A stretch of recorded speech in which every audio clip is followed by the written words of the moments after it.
Everybody, I doctor Amandeep welcome you all students. आज हम लोग एक नया टॉपिक डिस्कस करेंगे, that is types of deposits. कि कितनी तरह के different types of deposits are there in a bank. जब आप बैंक में कोई अपना अकाउंट खुलवाते हो तो कितने पैसे आप बैंक में रखते हो, उसके अलग अलग टाइप्स हैं, अलग अलग तरह के डिपॉजिट्स आप करवा सकते हो। So let's discuss the topic in detail. What is the meaning of deposits? देखिए, जो भी बैंक में आप जो मनी रखते हो अपनी सेफ कीपिंग के लिए, बैंक में सुरक्षित मनी जो आप रखते हो, that is known as bank deposits. Simple शब्दों में हम लोग कह सकते हैं कि the money which you are placing into the bank, which you are depositing into the bank or in any financial institution for safe keeping, that is known as bank deposits. तो banks जो है वो कई तरह के account खोलता है, deposit account. एक किस्म से आप कह दो कि आपने जो पैसा जमा करवाया है बैंक के ऊपर, वो लाइबिलिटी है, बैंक को वो पैसा वापस करना पड़ेगा जब भी आप ऑर्डर करेंगे। अब सवाल ये उठता है कि कितनी तरह के डिपॉजिट्स जो है अकाउंट बैंक आपको देता है। अलग अलग तरह के अकाउंट्स बैंक आपको प्रोवाइड करवाता है। इन दिनों में बैंक जो है वो कुछ नए तरह के अकाउंट्स भी लेके आया है, which are according to the needs and requirement of different clients. वो एंड में हम लोग डिस्कस करेंगे नए जो अकाउंट खुले हैं। बेसिकली अगर हम बात करें तो वो बात ये है कि हम लोग अब डिस्कस करेंगे कि टाइप्स ऑफ डिपॉजिट्स कितने तरह के हैं। सबसे पहला जो आपका अकाउंट है that is time deposit account. सबसे पहला अकाउंट जो आप देखेंगे इसको हम लोग एफडी अकाउंट भी बोलते हैं, fix deposit account. FD word आपने बहुत बार सुना होगा। बैंक्स के अंदर आप लोग एफडी करवा सकते हैं, that is called fix deposit या टाइम डिपॉजिट अकाउंट। देखिए, हर एक बैंक के अंदर लगभग आपको इस तरह का अकाउंट मिलेगा। फिक्स डिपॉजिट अकाउंट को आप टाइम डिपॉजिट अकाउंट भी बोल देते हो। इसमें आप क्या करते हो, आप जो अपनी मनी है उसको डिपॉजिट करवाते हो for a fix period of time. Fix period का मतलब 7 डेज से लेकर के आप 10 ईयर्स तक एक फिक्स पीरियड को चूज करते हो, और उस पीरियड से पहले आप वो पैसा नहीं निकलवा सकते। आप उस मनी को डिपॉजिट करवा रहे हो फॉर ए फिक्स पीरियड। तो आप अपने expiry of the pre decided period से पहले मनी विड्रॉ नहीं कर सकते। मान लो आपने डिसाइड किया कि आप 5 लाख रुपए आपके पास पड़े हैं, अब आप इसको फिक्स डिपॉजिट अकाउंट में डालना चाहते हो, तो वहां से आप 5 साल से पहले इसको नहीं निकलवा पाओगे। तो इसके अंदर फिक्स पीरियड के लिए आप मनी जमा करवाते हो और पहले नहीं निकलवा सकते। दूसरी सबसे बड़ी बात कि आप ये 7 डेज से लेकर के और मैक्सिमम 10 डेज तक इसको डिपॉजिट करवा सकते हैं। इंटरेस्ट रेट इसके ऊपर अच्छा मिलता है, लोन भी आपको मिल जाता है इसके ऊपर। आपने जो भी पैसा जमा करवाया है उसके अगेंस्ट आपको लोन मिल जाएगा, that is also a good thing. Interest rate भी इसके अंदर आपको काफी अच्छा मिलता है। जो सीनियर सिटीजन है जिनकी एज 60 से ऊपर है उनको आप ज्यादा रिटर्न मिलता है थोड़ा सा, तो लगभग 7-8% आपको इंटरेस्ट रेट इससे मिल जाता है, तो that is a very good thing. दूसरा, मैच्योरिटी से पहले भी आप निकलवा सकते हो, ऐसी बात नहीं है, बट उसके ऊपर जो आपने इंटरेस्ट कमाया है वो आपको नहीं मिलेगा। जैसे आपने 5 साल से पहले अगर अमाउंट निकलवाना है, अगर आपने 4.5 ईयर में निकलवा लिया तो वो जो हाफ ईयर का इंटरेस्ट है वो आपको नहीं मिलेगा, बाकी पैसे आप निकलवा सकते हो, इसमें कोई इशू नहीं है। तो ये हायर रेट ऑफ इंटरेस्ट लेने के लिए, और जो भी आपकी एक्स्ट्रा मनी फालतू में पड़ी रहती है जिसका कोई यूज नहीं है, उसके लिए आप एफडी अकाउंट खुलवा सकते हो। आपको इंटरेस्ट रेट अच्छा मिलेगा और आपको लोन भी मिल जाएगा। मैच्योरिटी से पहले अगर आपको जरूरत है तो भी आप निकलवा सकते हो। दूसरा आपका डिपॉजिट है सेविंग डिपॉजिट अकाउंट। देखिए, ये जो है सेविंग डिपॉजिट अकाउंट, लगभग हर आदमी, जो भी एक मिडिल क्लास और लोअर क्लास इनकम का जो आदमी है उसका लगभग आपको सेविंग अकाउंट ही मिलेगा। मेरा भी सेविंग अकाउंट है। आप में से ज्यादातर लोगों का जिनका बैंक में अकाउंट है वो सेविंग डिपॉजिट अकाउंट ही माना जाता है। तो इस तरह के अकाउंट के अंदर कस्टमर जो है अपनी छोटी छोटी सेविंग को डालता रहता है। सेविंग डिपॉजिट अकाउंट जो है आप एक मिनिमम अकाउंट के थ्रू खोल सकते हो। जैसे जो सरकारी बैंक है, जो गवर्नमेंट के बैंक हैं, SBI है, तो उसमें एक मिनिमम रिक्वायरमेंट होती है कि 500 रुपीज आपके पास होने चाहिए। और जो प्राइवेट बैंक, अच्छे बैंक हैं, जैसे एक्सिस बैंक है, HDFC है, ICICI है, इन प्राइवेट बैंकों में आपको एक मिनिमम बैलेंस रखना होता है। जैसे 5000 रुपीज या 10,000 रुपीज आपको रखने ही पड़ेंगे। तो इस मिनिमम बैलेंस के साथ आप अपना अकाउंट खुलवा सकते हो, that is known as saving bank account. इस अकाउंट की खास बात क्या होती है कि आप जितनी बार चाहो उतनी बार पैसा जमा करवा सकते हो। विड्रॉल के ऊपर थोड़ी सी लिमिट होती है, आप एक हफ्ते में 1 या 2 बार विड्रॉ करवा सकते हो पैसे, जा करके आप पैसे निकलवा सकते हो। ज्यादातर बैंक जो है वो आपको 50 विड्रॉल्स की लिमिट देते हैं विद इन 6 मंथ। तो 6 मंथ के अंदर आप लगभग 50 बार पैसे निकलवा सकते हो। पैसे आप डिपॉजिट जितनी बार मर्जी करवाओ, कोई लिमिट नहीं है, कोई लिमिटेशन नहीं है। इंटरेस्ट रेट भी आपको मिलता है, बट इसका जो इंटरेस्ट रेट होता है वो FD से बहुत कम होता है, जो हमने पीछे फिक्स डिपॉजिट अकाउंट किया है। तो इसमें लगभग आपको 2 या 3% इंटरेस्ट ही मिलता है सेविंग अकाउंट के अंदर। सबसे बड़ी बात क्या है सेविंग अकाउंट की, कि ये आपकी सेविंग को प्रमोट करने के लिए, और आपके पास जो थोड़ा सा आपकी सैलरी आ रही है या आप छोटा छोटा अमाउंट डालते रहते हो उसके लिए है। इंटरेस्ट रेट इसमें कम होती है, पैसा जितनी बार मर्जी जमा करवाओ, बट निकलाने के लिए लगभग 50 withdrawals with in A half year, with in 6 month. इसके अलावा आपको चेक फैसिलिटी मिलती है, आपको एक पासबुक मिलती है। जब भी आपको पैसा निकलवाना है तो आप पासबुक साथ लेके जाइए बैंक में, और इसके साथ जो विड्रॉल फॉर्म होता है वो आपको भरना पड़ेगा। तो बिना पासबुक के आपको पैसे निकाल के नहीं देगा वो। या फिर आप चेकबुक भी आपको मिलती है, चेकबुक के थोड़े से चार्जेस होते हैं, तो उससे आपको पैसे निकालने में बड़ी मदद मिलेगी। ओके, अब बात ये आती है कि अगर आपने अपना मिनिमम बैलेंस नहीं रखा तो आपके कुछ चार्जेस भी लगेंगे। जो आपका मिनिमम बैलेंस होता है, जैसे मान लो वो 500 रुपीज है, तो अगर ये 500 रुपीज या 5000 रुपीज अगर आपका मिनिमम बैलेंस है, अगर आपने ये मेंटेन नहीं किया तो आपको कुछ डिडक्शन भी काटेंगे बैंक से आपसे। तो पीछे काफी चर्चा भी रही कि बैंक्स ने काफी पैसा काटा गरीब लोगों का भी, तो लगभग 150 रुपए या 200 रुपए आपका काट लेगा बैंक, अगर आपने मिनिमम अकाउंट भी मेंटेन नहीं किया।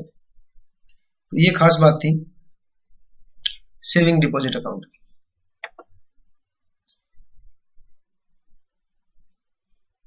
नेक्स्ट जो आपका टॉपिक है दैट इज करंट अकाउंट। तीसरी तरह का जो अकाउंट होता है वो करंट अकाउंट होता है। It is also known as open account. Current account means open account. ज्यादातर जो बिजनेसमैन लोग होते हैं, जो फैक्ट्रियों के मालिक होते हैं, जो ट्रेडर होते हैं, जो जिनका दिन में कई बार आना जाना लगा रहता है बैंक में, जो ट्रेडर है उसको कई बार बैंक में पैसे डिपॉजिट करवाने होते हैं और कई बार ही निकलवाने होते हैं। तो करंट अकाउंट के ऊपर आपको जनरली कोई इंटरेस्ट नहीं मिलता, कोई लिमिट नहीं है, आप जितना मर्जी पैसा जमा करवाइए और बैंक में जितनी मर्जी बार आप निकलवाइए। तो बैंकिंग आवर्स के अंदर जाकर के आप करंट अकाउंट से पैसे निकाल सकते हैं। इस तरह सेविंग अकाउंट के अंदर मैंने बताया था आपको, सेविंग अकाउंट में कुछ लिमिटेशन है कि आप ज्यादा पैसे बार बार नहीं निकलवा सकते। लगभग 6 मंथ के अंदर आप 50 बार पैसे निकलवा सकते हो बैंक में जाकर के, उसके बाद बैंक चार्जेस लेगा। बट करंट अकाउंट के अंदर आप जितनी बार मर्जी पैसा डलवाइए और जितनी बार मर्जी पैसा निकलवाइए। तो बिजनेसमैन जो है वो बैंक के अंदर अपना पैसा रखते हैं, क्योंकि उससे उनको सेफ्टी मिलती है। जो अपनी फैक्ट्री के अंदर या दुकान के अंदर अगर वो पैसा रखेंगे तो उनको एक रिस्क लगा रहता है कि कहीं कोई डाका ना पड़ जाए, चोरी ना हो जाए, लूट ना हो जाए, तो इसलिए वो बैंक में पैसे जमा करवा देते हैं। करंट अकाउंट में money can be deposited and withdrawn at any time during the working hours without giving any notice to the bank। आप जितनी बार मर्जी निकलवाइए, जितनी बार मर्जी डिपॉजिट करवाइए, कोई इश्यू नहीं। नंबर ऑफ विड्रॉल्स पे भी कोई रिस्ट्रिक्शन नहीं है, आप कितनी बार मर्जी निकलवा सकते हैं पैसे। कोई इंटरेस्ट जनरली आपको नहीं मिलता है करंट अकाउंट के ऊपर, आपको कोई इंटरेस्ट नहीं मिलता। हाँ, ओवरड्राफ्ट की फैसिलिटी आपको जरूर मिलती है। करंट अकाउंट के अंदर आपको ओवरड्राफ्ट फैसिलिटी मिल जाएगी। ओवरड्राफ्ट फैसिलिटी मतलब जितने पैसे आपके डिपॉजिट हैं उससे भी ज्यादा आप निकलवा सकते हो क्योंकि आपका बैंक के साथ रिलेशन अच्छा है, तो छोटे टाइम के लिए, बहुत ही थोड़े टाइम के लिए बैंक आपको ये फैसिलिटी देता है कि आप अपने अकाउंट से पैसे निकलवा सकते हो, फालतू पैसे भी निकलवा सकते हो। मान लो बैंक ने आपको 1 लाख रुपए की ओवरड्राफ्ट फैसिलिटी दी हुई है, तो इसका मतलब आप 1 लाख रुपए तक ज्यादा निकलवा सकते हो बैंक से। That is the main facility of the current account. अब नेक्स्ट जो आपका अकाउंट है that is recurring deposit account. This is also known as RD account, recurring deposit. तो रेकरिंग का मतलब होता है रिपीटिंग अगेन एंड अगेन, बार बार उसको करना। देखिए एफडी अकाउंट मैंने आपको करवाया। एफडी अकाउंट में क्या होता है, आप एक बार पैसा जमा करवाते हो, फिक्स डिपॉजिट, आप एक बार डिपॉजिट करवाते हो और वो आपको एक लंबे टाइम के बाद, 5 साल बाद या 7 साल बाद या 10 साल बाद वो पैसा आपको मिल जाता है विद इंटरेस्ट। बट कई बार क्या होता है कि कस्टमर जो होता है उसके पास इतने इकट्ठे पैसे नहीं होते कि वो एफडी अकाउंट खुलवा ले। कि एफडी आपने करवाई है मान लो 5 लाख रुपए की, तभी कुछ फायदा है। अब आपके पास 5 लाख रुपए इकट्ठे नहीं है, तो आप क्या करते हो, जितने भी पैसे आपके पास हर मंथली कुछ फालतू पैसे पड़े रहते हैं, मान लो आपकी सैलरी 50,000 रुपए सैलरी है, आपकी सैलरी है 50,000, तो अब 5 लाख रुपए तो नहीं जमा करवा पाओगे आप, तो आप क्या करते हो, इस 50,000 रुपए में से हर मंथ 10,000 रुपीज डिपॉजिट करवाने की सोच रहे हो। तो ये बार बार आप डिपॉजिट करवाओगे, हर महीने 10,000 रुपए डलवाने की सोच रहे हो, और इंटरेस्ट रेट आपको सेम चाहिए एफडी बढ़ाई। तो एफडी अगर आपको मान लो 6, 7 या 8% इंटरेस्ट दे रहा है, तो इसी तरह आप रेकरिंग डिपॉजिट के ऊपर भी सेम इंटरेस्ट ले सकते हो। That is the facility by the bank. तो आपने करना क्या है, हर महीने आपने 10,000 या 20,000 रुपीज इसमें डालने हैं for a fix period of time, कि आप इतने दिनों के लिए डालोगे। मिनिमम जो है वो आपको 6 मंथ के लिए, और मैक्सिमम जो है आप 10 इयर्स तक अपना रेकरिंग डिपॉजिट अकाउंट खुलवा सकते हो। पासबुक की फैसिलिटी भी आपको मिलेगी, आप विड्रॉ नहीं करवा सकते, that is a main point. आप आरडी अकाउंट से विड्रॉ नहीं करवा सकते, बट फिर भी आप अकाउंट को क्लोज करवा सकते हो मैच्योरिटी पीरियड से पहले, उस पर आपको कुछ पेनल्टी लगेगी। That are the main points. दोबारा देख लेते हैं। It is also known as RD account. Customer जो है वो एक डिपॉजिट करवाता है फिक्स अमाउंट एवरी मंथ। आप 10,000 रुपए, 20,000 रुपए, 50,000 रुपए हर महीने जमा करवाओगे। कितने टाइम से, 6 मंथ से लेकर के 10 इयर्स तक आप करवा सकते हो। इंटरेस्ट रेट आपको सेम मिलेगा। उसके बाद आपका आता है withdrawals are not allowed under RD account. आप अकाउंट को क्लोज कर सकते हो before the maturity of the period, कुछ पेनल्टी आपके ऊपर लगेगी। That is also the case. उसके बाद आपका नेक्स्ट जो डिपॉजिट आता है that is cash certificate. Cash certificate भी एक टाइप का डिपॉजिट है। ये भी एक बहुत इंपॉर्टेंट, मोस्ट पॉपुलर प्लान है बैंक का। बैंक जो है काफी ज्यादा इससे लोगों से पैसा डिपॉजिट करवाता है और उनको कैश सर्टिफिकेट देता है। तो it's a very most important plan of the banks, जिसमें कि आप रेट ऑफ इंटरेस्ट जो है आपका सेविंग का काफी ज्यादा होता है।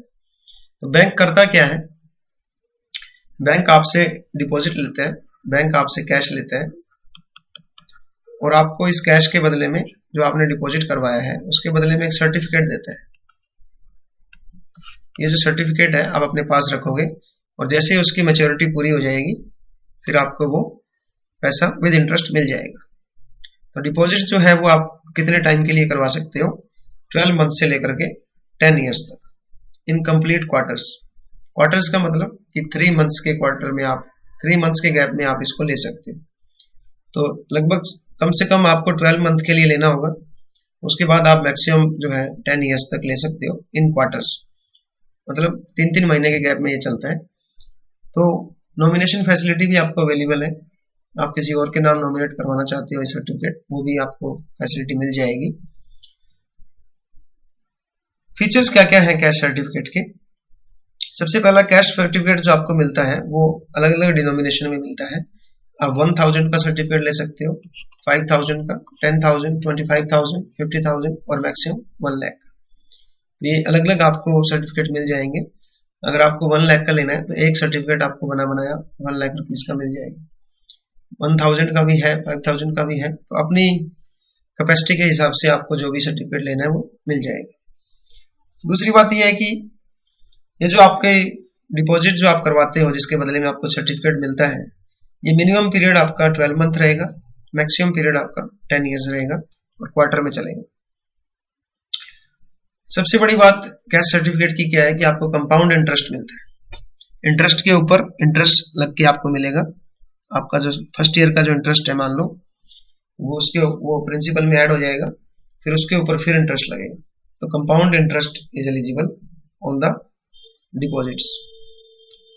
Then premature closing is allowed. अगर आप टाइम से पहले ही इसको क्लोज करना चाहते हैं, अगर आपको पहले पैसों की जरूरत पड़ गई है तो आपको पेनल्टी लगेगी, पैसे आपको पहले ही मिल जाएंगे वापस।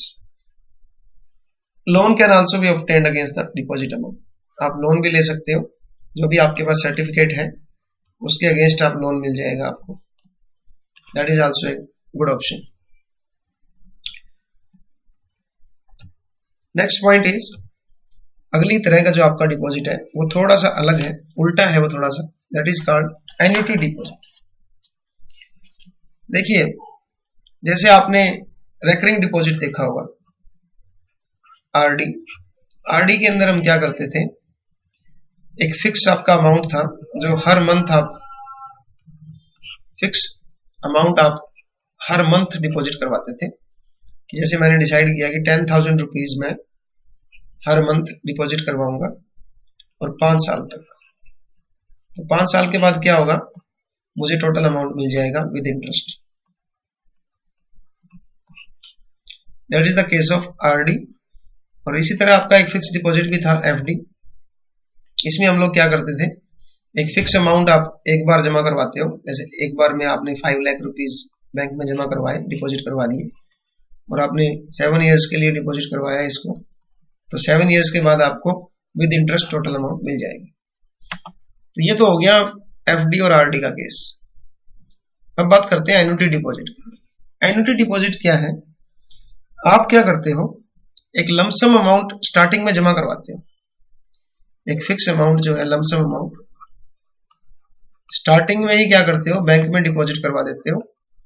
अब आप क्या चाहते हो, जितना अमाउंट आपने डिपॉजिट करवाया है वो आपको मंथली इंस्टॉलमेंट में मिल जाए।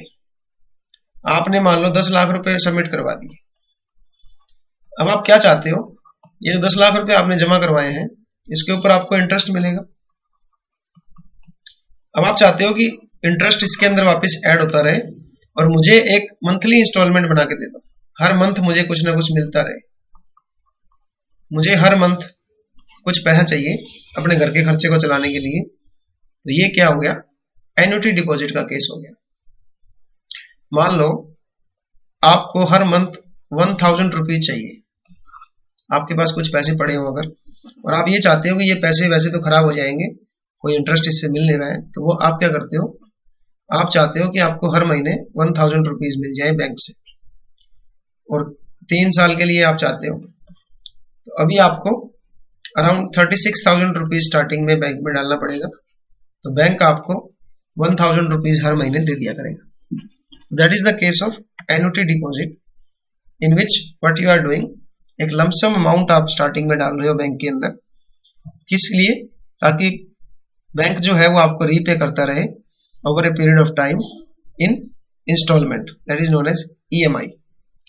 तो उल्टा सिस्टम हो गया ना, कि आपने बैंक को पैसा दिया है। बैंक जैसे बैंक जो होता है, आप बैंक से कोई लोन लेते हो, आपने 10 लाख का बैंक से लोन लिया, तो बैंक क्या करता है, आपको ईएमआई बना देता है। बैंक आपको 10 लाख रुपए दे देगा, अब आपको ईएमआई भरनी पड़ेगी, इक्वेटेड मंथली इंस्टॉलमेंट। मान लो वो ईएमआई बन गई आपकी 10 लाख के ऊपर 20,000 रुपीज, तो ये 5 साल तक आपको भरनी पड़ेगी। तो इस 20,000 में क्या क्या शामिल है, प्रिंसिपल भी है और इंटरेस्ट भी है। इक्वेटेड डिपॉजिट में क्या हो रहा है, उल्टा हो रहा है। आप बैंक को डिपॉजिट करवा रहे हो, आप बैंक को पैसे दे रहे हो, कितने, 10 लाख रुपए। तो बैंक क्या करेगा, बैंक ईएमआई देगा आपको, बैंक आपको ईएमआई बना के दे देगा 20,000 की। तो इस 20,000 में क्या शामिल है, कुछ पार्ट इसका 10 लाख का भी है, प्रिंसिपल भी है, और इस 10 लाख के ऊपर जो आपने इंटरेस्ट कमाया है वो भी इसमें अंदर शामिल होता है। ये जो आपको 20,000 रुपीज है ये 5 साल तक मिलता रहेगा। तो that is the case of annuity deposit. तो इस स्कीम के अंदर कस्टमर जो है वो मंथली एक अमाउंट ले सकता है against the one time deposit which he has deposited in the bank. Payment कब से स्टार्ट होगी, anniversary day of the month, जिस दिन से आपने जमा करवाया है उसी दिन से आपको पेमेंट मिलनी स्टार्ट हो जाएगी। मान लो आपने महीने की 10 तारीख को पैसे जमा करवाए, तो अगली जो 10 तारीख है महीने की, that is called anniversary day of the month, वहां से आपको हर महीने की इंस्टॉलमेंट मिलनी स्टार्ट हो जाएगी। That is also a very good option. Annuity deposit is the next type of deposit.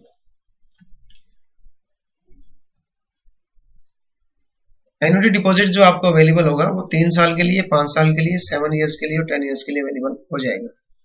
तो ये इसमें ऑप्शन है। अब मान लो आपको 1,000 रुपीज अगर आपको हर महीने चाहिए 3 साल तक के लिए, तो मिनिमम डिपॉजिट आपको कितना करना पड़ेगा, अराउंड 36,000 रुपीज। तो अगर आपको एक मंथली इंस्टॉलमेंट चाहिए खुद को, तो आप इस तरह से बैंक में इकट्ठे पैसे जमा करवाइए, बैंक आपको प्रिंसिपल और इंटरेस्ट दोनों मिला करके कुछ पैसा हमेशा देता रहेगा। It's a very good option. Then next is super saving account. देखिए सुपर सेविंग अकाउंट क्या होता है, जो अच्छे customer, high value resident customer होते हैं, जो काफी अमीर होते हैं, काफी वेल्दी होते हैं, इनके पास काफी पैसा बैंक में पड़ा होता है, तो उनके लिए बैंक जो है वो एक सुपीरियर सेविंग बैंक अकाउंट खोल देता है, that is known as super saving account. तो इसमें कुछ एडिड वैल्यू होती है, कुछ वैल्यू एडिड होता है, कुछ एक्स्ट्रा आपको सर्विसेज मिलती हैं। वो सर्विसेज बैंक आपको क्यों दे रहा है, क्योंकि आप एक हाई वैल्यू रेजिडेंट कस्टमर हो, आप इंडिया के एक अच्छे, जिसकी वेल्थ काफी ज्यादा है, जिसका बहुत सारा पैसा बैंक में पड़ा है, क्योंकि बैंक को उसके ऊपर बहुत कम इंटरेस्ट देना पड़ रहा है, तो बैंक आपसे काफी ज्यादा डिमांड करता है कि आप हमारा खाता खुलवाइए। तो इस तरह के कस्टमर के लिए बैंक जो है वो कुछ एक्स्ट्रा फैसिलिटीज देता है, तो इसको हम बोलते हैं सुपर सेविंग अकाउंट। ये उन कस्टमर्स के लिए होता है जिनकी वर्थ काफी ज्यादा होती है, जिनकी वैल्यू काफी ज्यादा होती है, उनके पास काफी पैसा पड़ा होता है। तो क्या क्या फैसिलिटी देते हैं हम लोग, एक तो आपको डिमांड ड्राफ्ट के और चेक के बैंक कोई पैसे नहीं लेगा। बैंक अगर आपको चेक बुक इश्यू कर रहा है या कोई भी चेक आपका लगा रहा है, या आपने कोई डीडी बनवाया है, डिमांड ड्राफ्ट बनवाया है, तो बैंक आपसे कोई चार्जेस नहीं लेगा। दूसरा, आपके जो आउट स्टेशन चेक है, बाहर के जो आपके चेक लगे हुए हैं, उनके ऊपर भी आपसे कोई फीस नहीं लेंगे। जनरली क्या होता है कि आउट स्टेशन चेक जो होता है, दूसरे शहरों के जो चेक होते हैं कलेक्ट करने के लिए, बैंक आपसे उसके चार्जेस लेता है। बट अगर आप हाई वैल्यू रेजिडेंट कस्टमर है, तो बैंक आपसे कोई चार्जेस नहीं लेगा। बैंक क्या चाहता है कि आप अपना पैसा उस बैंक में रखिए बस। तो that is called super saving account. इसमें आपको कुछ एक्स्ट्रा फैसिलिटीज मिलती है। नेक्स्ट आपका डिपॉजिट है, टाइप है ऑटो या रिवर्स स्वीप। ये भी एक बहुत अच्छा ऑप्शन है आजकल बैंकों के पास, जो आपको एक ऑप्शन देते हैं बैंक। इसमें क्या होता है कि बैंक आपको एक ऑप्शन देता है कि जैसे आपका एक सेविंग अकाउंट है, उस सेविंग अकाउंट में आपके पैसे पड़े रहते हैं। मान लो आप लगभग 1,00,000 2 लाख रुपए उसमें हमेशा पड़े रहते हैं, या आपके 50-60 हजार रुपए या 1 लाख रुपए के लगभग हमेशा ही पड़ा रहता है। अब सेविंग अकाउंट के ऊपर क्या होता है बेटा, कि आपको इंटरेस्ट मिलता है 2 या 3% बस। जैसे एसबीआई है, तो एसबीआई आपको 2 या 3% इंटरेस्ट देगा। तो ये जो लाख रुपए हैं, ये ज्यादा इंटरेस्ट नहीं कमा रहे हैं, पर ये इतने पड़े रहते हैं, आप इसका यूज तो करते नहीं हो। तो बैंक क्या करता है, आपको एक ऑप्शन देता है कि आप अपनी एक लिमिट डिसाइड कर लो कि हर टाइम आपको बैंक में कितने पैसे चाहिए। तो आपने बैंक को बता दिया कि सर लगभग 20 हजार रुपए हमेशा मेरे बैंक में होने चाहिए, ठीक है। तो अब ये जो एक्स्ट्रा 80,000 रुपीज है, क्योंकि आप हमेशा ही बैंक में 1 लाख रुपए रखते हो, तो इस 1 लाख के ऊपर 2 या 3% इंटरेस्ट आपको मिल रहा है। तो आपने बैंक को यह भी बता दिया, बैंक ने आपसे पूछा कि आपका लगभग कितना बैलेंस आपके पास होना चाहिए। तो आपने कहा कि सर 20 हजार रुपए तो हमेशा ही 20,000 rupees there should always be there in the bank account. इसका मतलब ये जो 80,000 रुपीज है, ये आप वैसे ही बैंक में रख रहे हो, कोई काम है आपका है नहीं। तो बैंक क्या करेगा, इन 80,000 रुपीज को कहाँ डाल देगा, एक नया अकाउंट में डाल देगा, दैट इज एफडी। इन 80,000 रुपयों की क्या कर देगा, एफडी कर देगा। कितने दिन के लिए, 6 मंथ्स के लिए, ऑटोमेटिकली। जैसे ही आपके पैसे 20,000 से ऊपर हुए, बैंक ऑटोमेटिकली उठा के उनको क्या कर देगा, ऑटो स्वीप मार देगा। आपके सेविंग अकाउंट से कहां चले जाएंगे पैसे, एफडी अकाउंट के अंदर। और दूसरी खास बात, जैसे ही आपके अकाउंट में पैसे कम हुए, अगर 20 से भी कम हो गए, मान लो आपके अकाउंट में 20,000 रुपीज पड़े और आपने ये 20 भी निकाल लिए, तो आपके अकाउंट में 0 हो गई। तुरंत ही आपके एफडी अकाउंट से पैसे निकल करके 20,000 यहाँ इस सेविंग अकाउंट में आ जाएंगे, क्योंकि आपने बैंक को बोला हुआ है कि 20,000 से कम कभी भी मेरा बैलेंस नहीं होना चाहिए। तो कहने का मतलब ये है कि सेविंग अकाउंट में जब भी 20,000 से ऊपर पैसे होंगे, वो कहां चले जाएंगे, एफडी में। और जब भी 20,000 से नीचे होंगे, तो वो कहां से आ जाएंगे, एफडी से। तो फालतू जो पैसा पड़ा है सेविंग अकाउंट में, वो चला जाएगा एफडी का अकाउंट के अंदर, और अगर आपको कभी जरूरत पड़ेगी तो वो आ जाएगा एफडी अकाउंट से। That is called auto SVEEP और रिवर्स स्वीप। रिवर्स स्वीप का मतलब एफडी अकाउंट से सेविंग अकाउंट में आना जब भी आपको जरूरत पड़ेगी, और ऑटो स्वीप का मतलब कि जैसे ही आपके अकाउंट में 20,000 से ज्यादा पैसे होते हैं, वो कहां चले जाएंगे, एफडी के। That is a very good option. Nowadays banks are allowing you. आपको बैंक को एक इंस्ट्रक्शन देनी होती है, वो आपसे पूछता है कि सर क्या आपकी लिमिट है, तो आप बैंक को कहते हो कि मेरे अकाउंट में हमेशा 10,000 रुपए पड़े रहने चाहिए। जैसे 10 से ऊपर पैसे आएंगे बैंक अकाउंट के अंदर, वो कहां चले जाएंगे, एफडी में। और जैसे ही आपको जरूरत पड़ेगी, वो कहां से आ जाएंगे, एफडी अकाउंट से। So that is the all meaning कि 180 डेज के लिए वो आपका ऑटो ट्रांसफर हो जाएगा, शॉर्ट डिपॉजिट माना जाएगा एफडी के अंदर। कंसेप्ट मैंने आपको समझा दिया है। देन आपका जो नेक्स्ट अकाउंट है, दैट इज री इन्वेस्टमेंट प्लान। री इन्वेस्टमेंट प्लान जो है, वो एक नया इंटरेस्टिंग प्लान है, इंटरेस्टिंग एक डिपॉजिट अकाउंट है ये भी। इसमें क्या होता है, री इन्वेस्टमेंट प्लान के अंदर एक किस्म से आप इसको टर्म डिपॉजिट ही बोल सकते हो, एक किस्म से एफडी अकाउंट ही है। बट इसमें क्या होता है, इंटरेस्ट जो आपको रेगुलरली जो मिलता है एफडी अकाउंट के अंदर, जो रेगुलरली आपको इंटरेस्ट मिलता है, वो नहीं मिलेगा, बल्कि इंटरेस्ट जो आपका है वो आपको at the end of the maturity इकट्ठा ही मिल जाएगा। मैच्योरिटी के ऊपर आपको इंटरेस्ट इकट्ठा मिल जाएगा।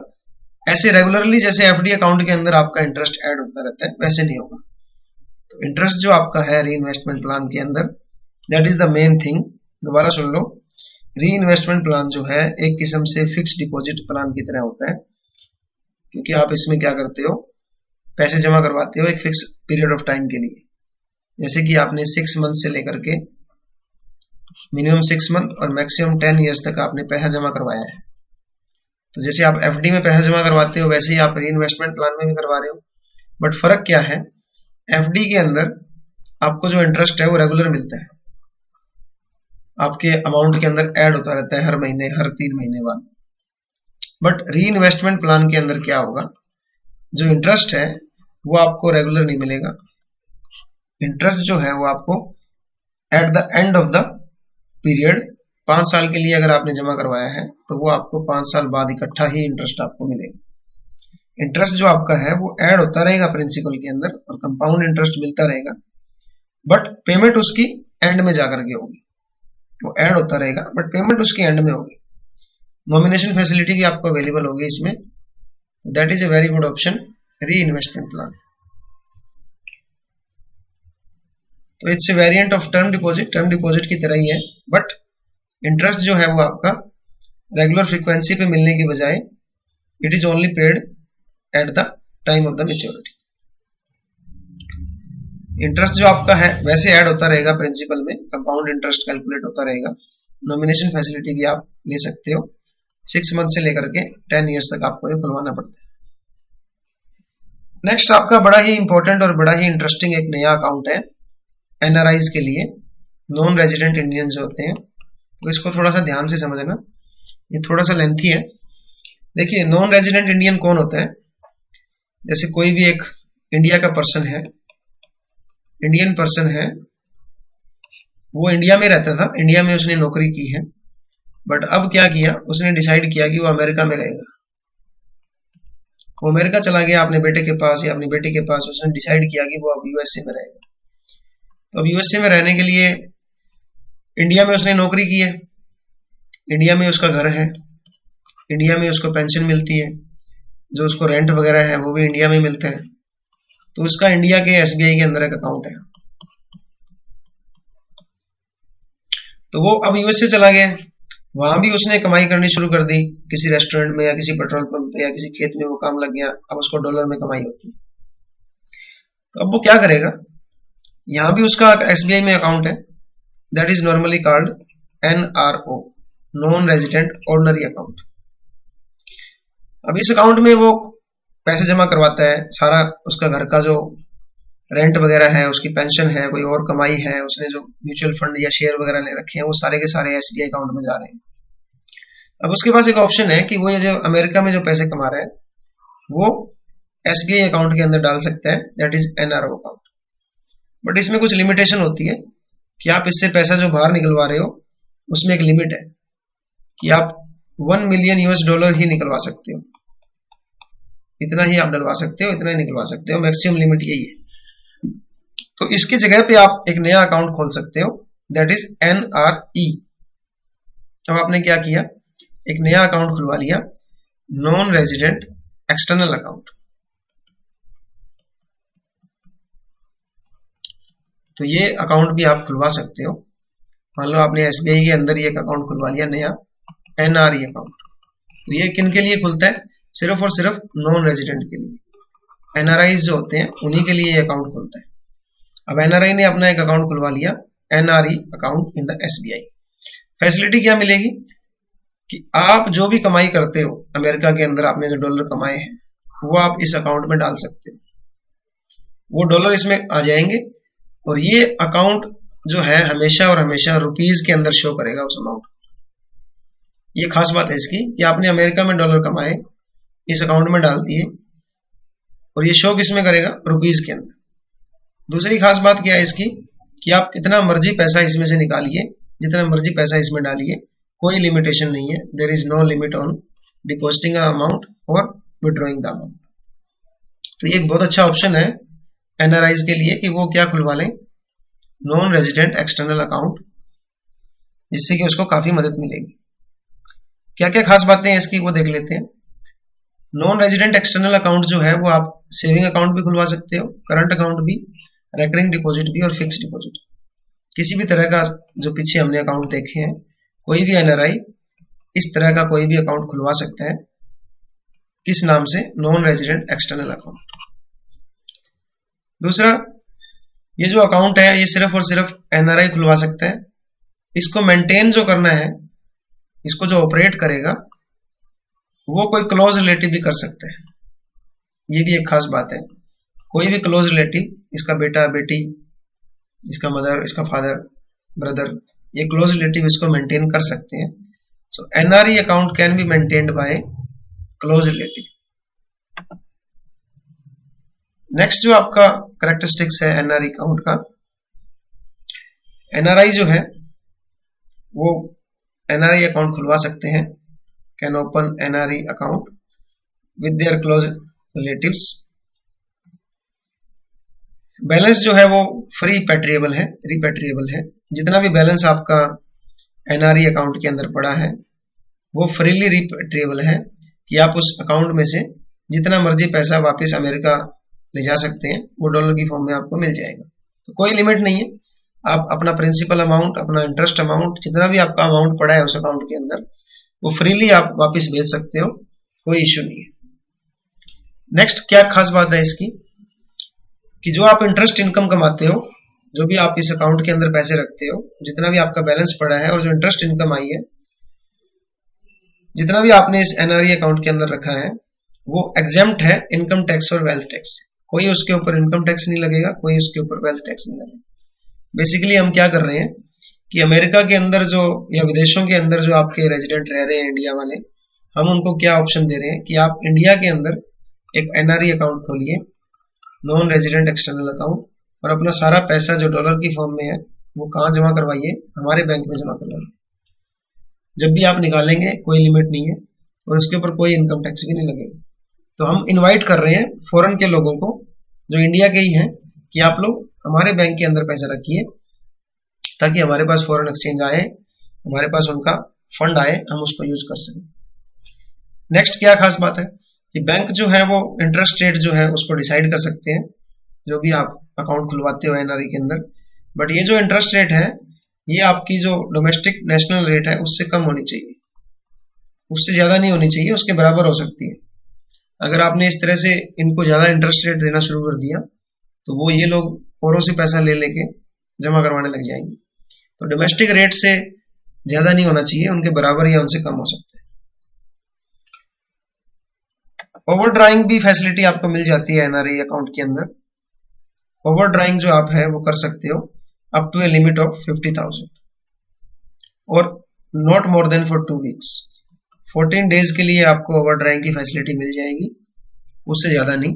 तो एनआरई के अंदर आपने एक फैसिलिटी और दी है कि इस तरह का अकाउंट अगर आप खुलवाते हो तो 50,000 की आपको ओवर ड्राइंग फैसिलिटी भी मिल जाएगी। और इसकी खास बात भी है, बैंक्स जो है वो इंटरेस्ट रेट डिसाइड कर सकते हैं टर्म डिपॉजिट के ऊपर। क्या क्या क्रेडिट साइड में क्या क्या आएगा एनआरई अकाउंट के अंदर, what are the permissible credits to the NRE account. NRE account के अंदर कहां से पैसा आ सकता है। कोई भी आपका डिमांड ड्राफ्ट या कोई भी चेक है, या फिर आपने किसी और एनआरई अकाउंट से पैसा ट्रांसफर करवाया है, एक एनआरई दूसरे एनआरई से पैसे ले रहे हैं, कोई भी आपने एफडीआई इन्वेस्टमेंट की है उसको अगर आपने बेचा है तो उससे आपको सेल हो रही है, तो फॉरेन डायरेक्ट इन्वेस्टमेंट जो आपने की है उसको बेच करके आपको कोई भी सेल हुई है वो इस अकाउंट के अंदर आ जाएगी क्रेडिट साइड में। कोई भी आपको इंटरेस्ट मिल रहा है गवर्नमेंट सिक्योरिटीज पे या अलग तरह की सिक्योरिटीज पे, तो जो भी इंटरेस्ट की इनकम आपको हुई है वो भी एनआरई अकाउंट के क्रेडिट साइड में आएगी। इसके अलावा डिविडेंड जो है म्यूचुअल फंड के ऊपर वो भी इसके क्रेडिट साइड में आएंगे। तो ये सारी आइटम्स जो है ये इसके क्रेडिट साइड में जाएंगी, एक किस्म से ये एनआरई अकाउंट के क्रेडिट में जाएगा। डेबिट साइड में क्या क्या आ सकता है, एक तो आपका लोकल डिसबर्समेंट, लोकल आपके जो भी खर्चे हैं। इसके अलावा आपने किसी और एनआरई अकाउंट के अंदर पैसे डाले, ट्रांसफर किए। आउटसाइड इंडिया अगर आप कुछ भी रेमिटेंस कर रहे हो, वापस भेज रहे हो, पेमेंट कर रहे हो कुछ भी, अगर आप कोई शेयर सिक्योरिटीज या कमर्शियल पेपर के अंदर इन्वेस्ट कर रहे हो तो वो सारी की सारी कहाँ जाएंगी, डेबिट साइड। वो खर्चा है एक किस्म से। तो ये आपकी क्रेडिट साइड में जाने वाली आइटम है, ये डेबिट साइड में जाने वाली आइटम। लोन की फैसिलिटी भी आपको मिल जाएगी, जितना भी आपने एनआरई अकाउंट के अंदर पैसा रखा हुआ है, फंड्स रखे हुए हैं, उनके अगेंस्ट आप लोन भी ले सकते हैं। ये कुछ खास बातें थी एनआरई अकाउंट की, नॉन रेजिडेंट एक्सटर्नल अकाउंट। तो इसके ऊपर भी एक क्वेश्चन बन सकता है 7 मार्क्स का। इसके बाद नेक्स्ट स्कीम की बात करते हैं, that is called flexible account. ये भी एक नया डिपॉजिट अकाउंट है। इसमें दोनों के कॉम्बिनेशन होते हैं, जो आपका सेविंग अकाउंट होता है प्लस जो आपका एफडी अकाउंट होता है, इन दोनों के कैरेक्टरिस्टिक्स इसमें मिलते हैं। That's why it is called flexible account. इस तरह के अकाउंट के अंदर एक एफडी अकाउंट खोला जाता है फॉर द मैच्योरिटी पीरियड और एक सेविंग अकाउंट भी खोला जाता है। 2 अकाउंट खोले जाते हैं, एक एफडी अकाउंट भी उसी में ही सेविंग अकाउंट। अमाउंट जो होता है फिक्स डिपॉजिट का वो आपको डिसाइड करना होता है। कस्टमर को अगर कोई भी पैसा चाहिए तो वो उसका फिक्स डिपॉजिट से आ जाएगा। ये वही मैंने जो आपको पहले जो री इन्वेस्टमेंट प्लान बताया था वही सेम तरह का ये प्लान है। क्या होगा, सेविंग अकाउंट खोल देंगे आपका और जितना भी आपका एक्स्ट्रा अमाउंट है वो 1000 की यूनिट के अंदर 1000 रुपीज के मल्टीपल में एफडी में जमा होता रहेगा। और जैसे ही आपको कुछ पैसों की जरूरत है तो वो पैसा कहां से आ जाएगा, एफडी के अंदर से आ जाएगा। तो एक्सेस बैलेंस जो आपका है सेविंग बैंक में वो आपका एफडी में चला जाएगा, और जब भी आपको कभी पैसों की जरूरत पड़ी तो वो आपका कहां से आ जाएगा, एफडी अकाउंट से आ जाएगा। अब बात ये आती है इस तरह का एग्जाम्पल क्या है, जैसे आईसीआईसीआई बैंक है, वो आपको इस तरह का फ्लेक्सिबल अकाउंट खोल के देता है, that is known as quantum fix deposit. That is known as quantum fix deposit account. तो कुछ बैंक आपको फ्लेक्सिबल अकाउंट खोल के देते हैं। इसमें क्या होता है, सेविंग अकाउंट की तरह खुलता है ये, बट जो भी आपका एक्स्ट्रा अमाउंट होता है आप एक लिमिट डिसाइड कर देते हो, वो आपका पैसा एफडी में चला जाता है। और जब भी कभी आपको सेविंग अकाउंट के अंदर पैसों की जरूरत पड़ती है तो वो एफडी से पैसे निकल करके आपके सेविंग में आ जाते हैं। और होता कितने की मल्टीपल में है, 1000 के मल्टीपल, 1000 रुपीज के गैप में ये आपके पैसे एफडी के अंदर जमा होते रहते हैं। जैसे ही आपको चाहिए तो वो वापस आपके सेविंग अकाउंट में भी आ जाएंगे। तो एक किस्म से री इन्वेस्टमेंट प्लान का ही दूसरा नाम फ्लेक्सिबल अकाउंट भी है। कुछ बैंक इसको फ्लेक्सिबल अकाउंट के नाम से जानते हैं, कुछ बैंक इसको री इन्वेस्टमेंट प्लान का नाम देते हैं। एसबीआई जो है वो री इन्वेस्टमेंट प्लान का नाम देता है, आईसीआईसीआई बैंक जो है वो उसने इसको नाम दिया है फ्लेक्सिबल अकाउंट। उसके बाद आपके जो मैंने आपसे स्टार्टिंग में कहा था कि बैंक्स आजकल जो है वो कुछ नई सेविंग स्कीम भी लेके आए हैं, कुछ नए अकाउंट भी बैंक ने खोले हैं। क्योंकि जो बैंक्स है उनका जो टारगेट है वो ये है कि हर कस्टमर का बैंक में अकाउंट हो। मोदी जी ने भी काफी स्टार्टिंग में जो जनधन योजना लेके आए कि हर आदमी का बैंक में खाता हो, तो उन्होंने जीरो बैलेंस पे भी खाते खोले। तो बेसिकली पर्पस ये होता है कि आदमी जो है सेविंग अपनी जो है, चाहे वो कितनी भी छोटी सी सेविंग है, उसको बैंक में जमा करवाए ताकि बैंक के पास पैसे पहुंचे और उस आदमी का कनेक्शन जुड़े बैंक से। क्योंकि आपके पास घर में छोटा सा भी अमाउंट पड़ा है तो वो बेकार पड़ा है। अगर आप उस अमाउंट को बैंक में डाल दोगे तो वो आपको एक सिक्योरिटी भी देगा, उस पर आपको कुछ इंटरेस्ट भी मिलेगा, बैंक के साथ आपका रिलेशनशिप बनेगा और आप में एक सेविंग करने की टेंडेंसी भी जागेगी। तो कुछ नई डिपॉजिट स्कीम्स भी बैंक्स ने इंट्रोड्यूस की है ताकि कस्टमर जो है वो डिपॉजिट करवाए मनी को बैंक में और अपनी नीड और अपनी रिक्वायरमेंट के अकॉर्डिंगली उसको डील करे। बहुत सारे अगर आप देखोगे तो स्कूल और कॉलेजेस के अंदर भी बैंक्स ने अपने छोटे छोटे काउंटर लगाए हुए हैं कि वहां भी अगर बच्चे जो है वो डालना चाहते हैं अमाउंट तो वो भी अपना अमाउंट डाल सकते हैं, डिपॉजिट करवा सकते हैं बैंक के अंदर। तो ये कुछ 5-6 नई नई स्कीम्स है वो हम देखेंगे। सबसे पहला है पिग्मी या जनता डिपॉजिट। पिग्मी मतलब एक छोटा सा, जो आपने देखा होगा कि हम एक पिग्मी टाइप का एक गुल्लक सा बना लेते हैं, तो इस गुल्लक के अंदर आप पैसे रखते हो अपने, यहाँ गुल्लक के अंदर पैसे रखते हैं हम लोग। इसी तरह बैंक्स ने भी एक जनता डिपॉजिट या पिग्मी डिपॉजिट शुरू किया है। इसमें क्या करते हैं, बैंक जो है वो अपने जो बैंक के जो एम्प्लॉइज हैं वो लोगों के घर घर जा करके उनसे जितना भी छोटा छोटा अमाउंट है वो कलेक्ट करते हैं। जितना भी अमाउंट बनता है उनका रोज रोज के बेसिस पे वो लोग जाते हैं और वो एजेंट जो है, ऑथराइज एजेंट जो होते हैं बैंक के, वो उस अमाउंट को कलेक्ट करते हैं और उनको उसकी रिसीट दे देते हैं। रसीद उनको मिल जाती है। कस्टमर जो है वो पैसे निकलवा भी सकता है अगर उसको पैसे चाहिए, बट एक पीरियड होता है, उस पीरियड से पहले आप नहीं निकलवा सकते। बट फिर भी अगर आप थोड़ी सी पेनल्टी आपको लगेगी तो आप पैसे निकलवा भी सकते हो और आप उसके अगेंस्ट लोन भी ले सकते हो। तो बेसिकली जनता डिपॉजिट क्या है, जो लोअर क्लास लोग हैं, जो गरीब लोग हैं, उनके अंदर सेविंग को इनकरेज करने के लिए बैंक्स ने क्या सिस्टम अपनाया है कि बैंक का कोई एजेंट उनके घर जाएगा रोज और उनके पास जितने भी पैसे हैं वो उनसे कलेक्ट करेगा, उनको रसीद देगा और वो पैसे बैंक में जमा हो जाएंगे for a specific period of time. तो इससे लोगों के अंदर, गरीब लोगों में भी सेविंग करने की भावना जागती है और उनका बैंक के साथ रिलेशन बनता है। वो इसके ऊपर लोन भी ले सकते हैं और पहले भी निकलवाना चाहे तो निकलवा सकते हैं। दूसरा आपका स्कीम है that is insurance linked deposit. देखिए बैंक्स जो है उसने सेविंग को प्रमोट करने के लिए इंश्योरेंस कंपनी के साथ मिलकर के डिपॉजिट स्कीम शुरू की है। जो आपकी LIC है और जो कुछ और कंपनीज हैं उनके साथ मिलकर के बैंक ने क्या शुरू किया है, एक ऐसी स्कीम, एक ऐसी डिपॉजिट स्कीम शुरू की है कि आप उसमें पैसे जमा करवाइए बैंक के अंदर और अगर आपके साथ कोई दुर्घटना होती है तो आपको कुछ अमाउंट मिल जाएगा इंश्योरेंस कंपनी की तरफ से। ये जो अकाउंट है ये 18 ईयर से लेकर के 49 ईयर्स की एज तक कोई भी आदमी खुलवा सकता है। तो इस अकाउंट को हम बोलेंगे इंश्योरेंस लिंक डिपॉजिट, क्योंकि इंश्योरेंस कंपनी के साथ मिलकर के बैंक ने ये डिपॉजिट खोले हैं।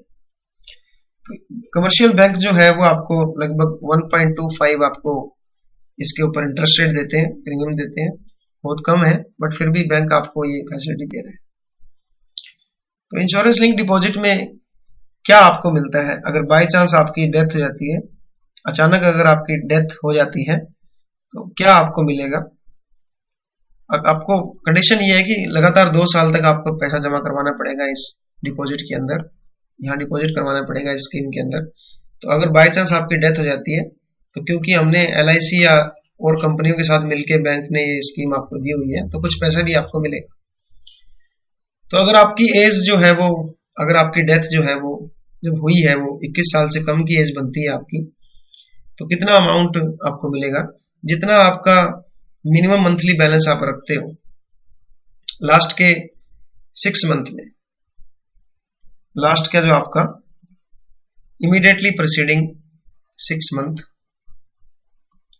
लास्ट के 6 महीने में जो आपका मिनिमम मंथली बैलेंस बनता है उसका दुगना, twice the average of monthly balance immediately preceding 6 month, maximum of 10,000 rupees.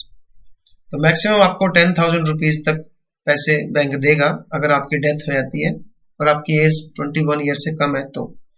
और ये डिपेंड किस पे करता है कि आपका मिनिमम मंथली बैलेंस कितना था लास्ट के 6 महीनों में, उसका दुगना या फिर मैक्सिमम ऑफ 10,000।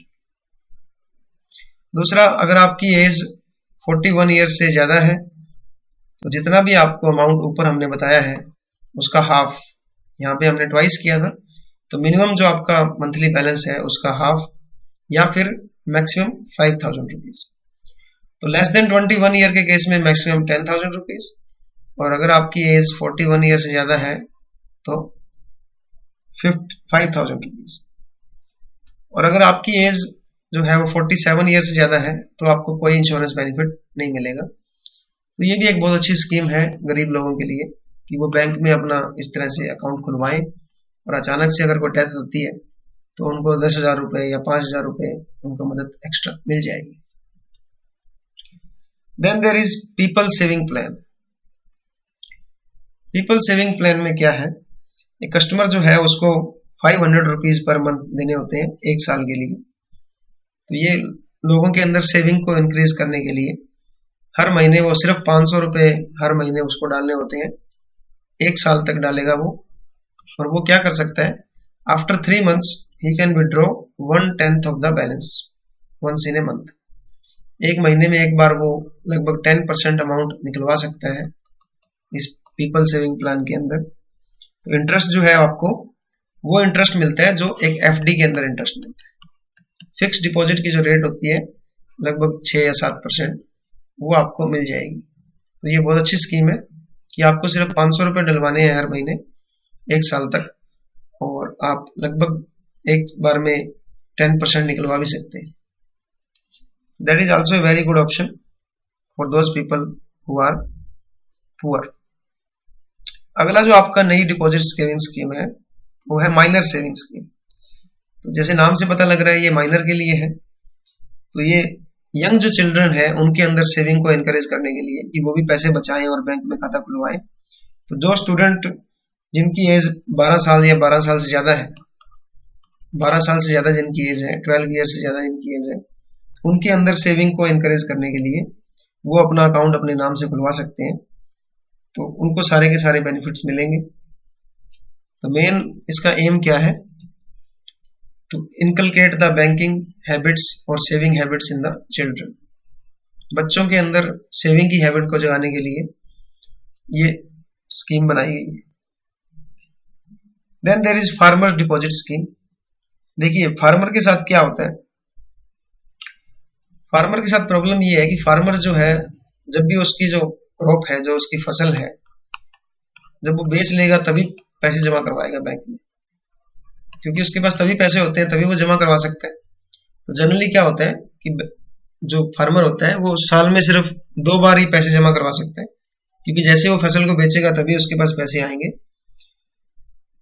तो इस स्कीम के अंदर हमने क्या नया प्रोडक्ट हम क्या लेके आए हैं, फार्मर को क्या है एक लमसम अमाउंट जमा करवाना होता है साल में 1 या 2 बार। फिर उसको क्या होता है रेगुलर हम थ्रू आउट द ईयर पैसे देते रहते हैं। तो उसने क्या करना है, साल में 1 या 2 बार एक फिक्स अमाउंट डालना है अपने बैंक अकाउंट के अंदर, और हम क्या करते रहेंगे उसको विद इंटरेस्ट पूरे साल उसको एक किस्म से EMI के तौर पे हम उसको पैसा देते रहेंगे। That is called farmers deposit scheme. कि उसको 1 या 2 बार अपना जब भी उसकी फसल आती है तो सारा पैसा वो बैंक में जमा करवा दे। बैंक उसको पूरे साल पैसा देता रहेगा in the form of monthly instalment. तो जो आपने एन्युटी डिपॉजिट स्कीम देखी थी, एन्युटी डिपॉजिट स्कीम पीछे जो मैंने अभी करवाई थी, वो भी यही थी। तो इसी तरह अगर किसान को पूरे साल पैसा चाहिए तो वो बैंक में अपना सारा पैसा डलवा दे, साल में 1 या 2 बार बैंक उसको पूरे साल पैसा देता रहेगा। तो ये बहुत अच्छी स्कीम है। लास्ट जो आपकी स्कीम है that is monthly income plan. तो ये जो मंथली इनकम प्लान जो है बेसिकली मेन टारगेट पेंशनर है, जो पेंशन ले रहे हैं उसके लिए ये स्कीम बनाई गई है। इस स्कीम के अंदर क्या है, पेंशनर को एक लमसम अमाउंट बैंक के अंदर डालना होता है for a specific number of years. जैसे देखिए 58 ईयर्स में आपकी रिटायरमेंट होती है। 50 ईयर की रिटायरमेंट जो होती है तब आपको काफी सारा पैसा मिलता है ग्रेच्युटी के तौर पे। मान लो आपको 50 लाख रुपए मिलेंगे, तो ये पैसा आप बैंक में जमा करवाइए वापिस। तो बैंक आपको क्या करेगा, मंथली बेसिस पे आपको फिक्स रेट ऑफ इंटरेस्ट पे करेगा और मैच्योरिटी के ऊपर आपको दोबारा सारा पैसा वापस मिल जाएगा। तो इस स्कीम के अंदर क्या होता है, पेंशनर को एक फिक्स अमाउंट आपको डालना होता है बैंक के अंदर।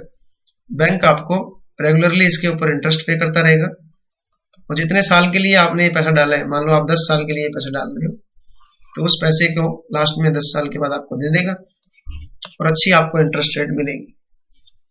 This is a very good scheme for pensioner कि आप अपना रिटायरमेंट पे जो पैसा मिला है उसको जमा करवाइए। So pensioner have to deposit a lump sum amount in the bank for specific number of years. 5 साल के लिए, 10 साल के लिए आप जमा करवाइए और बैंक आपको क्या देगा, interest is paid to them on monthly basis. Monthly basis पे आपको अच्छा इंटरेस्ट मिलेगा उस लमसम अमाउंट के ऊपर और लास्ट में जो आपने पैसे जमा करवाया है वो मैच्योरिटी पे आपको मिल जाएगी। तो दोस्तों ये सारी अच्छे प्लान हमने देखे, बहुत सारे डिपॉजिट स्कीम्स बैंक आपको प्रोवाइड करवा रहे हैं। आप अपनी रिक्वायरमेंट के अकॉर्डिंगली और अपनी नीड के अकॉर्डिंगली कोई भी अकाउंट खुलवा सकते हो। So thank you so much for listening.